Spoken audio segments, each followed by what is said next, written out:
అందరికీ నమస్కారం. అమ్మతోడి ఛానల్కి స్వాగతం. ఇప్పుడు ఎగ్జామ్స్ అయిపోయినాయి, కొంతమందికి జరుగుతున్నాయి, రిజల్ట్స్ వస్తాయి. మా అబ్బాయి ఫస్ట్ క్లాస్లో పాస్ అయ్యాడు, మా అమ్మాయి ఫస్ట్ క్లాస్లో పాస్ అయిందని పాస్ అయిన తల్లిదండ్రులు అందరూ చెప్తుంటారు.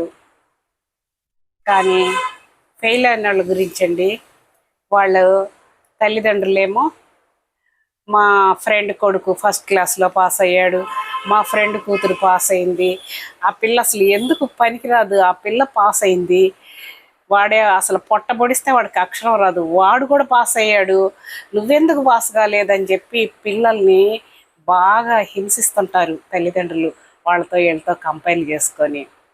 తప్పు కూడా తల్లిదండ్రులకు ఉందండి. ఎందుకంటే టీచర్స్ ఒక దెబ్బ కొట్టంగానే రయ్యని పరిగెత్తుతారు వెళ్ళేది.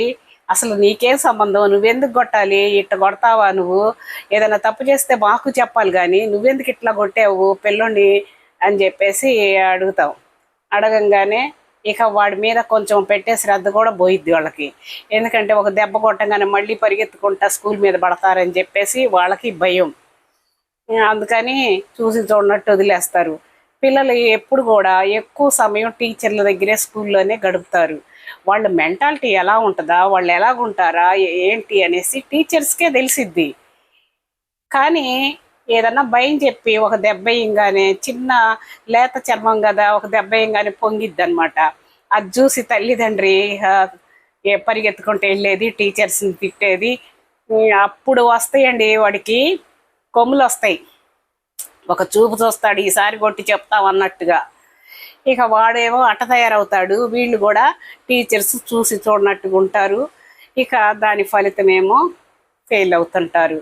ఫెయిల్ అయితే మీరు పిల్లల్ని వాళ్ళతో వీళ్ళతో కంపేర్ చేసి వాళ్ళ చిన్న మనసుల్ని నొప్పించకండి.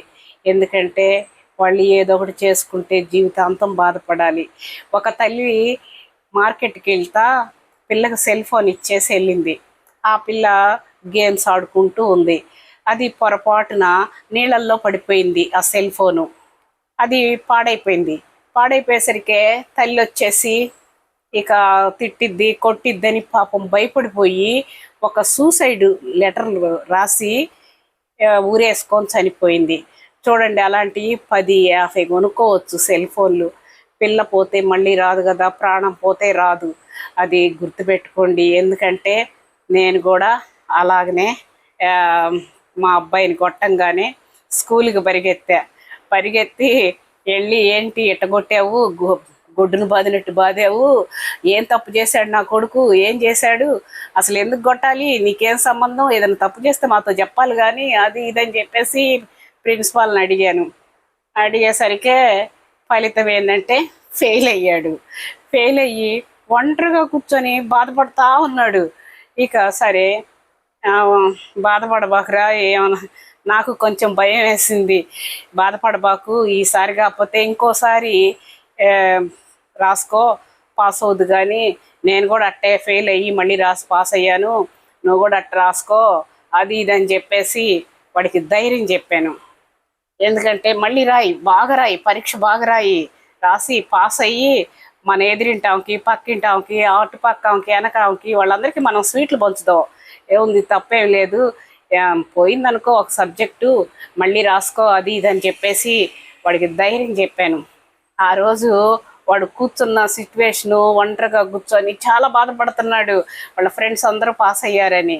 తర్వాత అండి ఇప్పుడు వాడు పెద్ద అయ్యాడు, పెళ్లి చేసాము, వాడు న్యాచురల్స్ సెలూన్ పెట్టుకున్నాడు.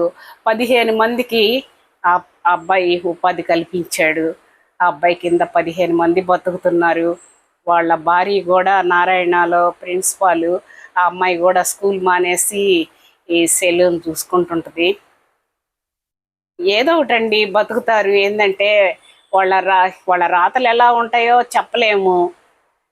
వాడు కూడా సాఫ్ట్వేర్ ఉద్యోగస్తుడు సంపాదించినట్టే సంపాదించుకుంటున్నాడు, 15 మందికి ఉపాధి ఇస్తున్నాడు, వాడు లక్షణంగా బతుకుతున్నాడు, నన్ను ఎంతో బాగా చూసుకుంటుంటాడు.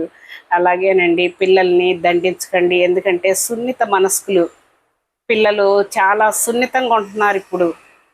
ఏదన్నా వాళ్ళకి మనసు నొప్పించారనుకో ఏదో ఒకటి చేసుకుంటారు. తర్వాత చాలా బాధపడాలి, జీవితాంతం బాధపడాలండి. అందుకని పిల్లలు ఈసారి కాకపోతే నెక్స్ట్ టైంలో మంచి మార్కులతో పాస్ అవ్వయి అని ధైర్యం ఇవ్వండి. నా వీడియో నచ్చితే లైక్ చేయండి, సబ్స్క్రైబ్ చేయండి.